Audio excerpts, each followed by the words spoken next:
I tērā tau, he kai puehu te mahi a reipa i roto i ngata tauranga tō Rangapū.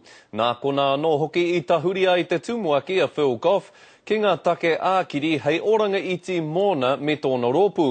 Heo i ka tāia pēr teki, kārea no te taha kakari o te whare, kia kimi rautaki hei turaki i te whare o te kāwanatanga.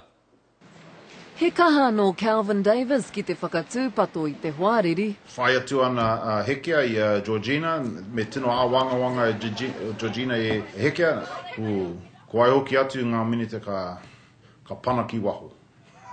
O tira hei tāna, kāre he take kia māharahara o nāke. Horekai, tino tautoko ana Shane Jones i a Phil Goff.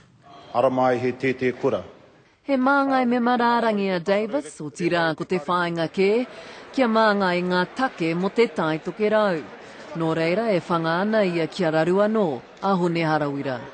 Kei te rari. Ai. Rari pēhia nei. Taria te wā, ka puta ana o etahi whakaaro pōrangi nōna. Ara no atu ana whāinga i te tauhou.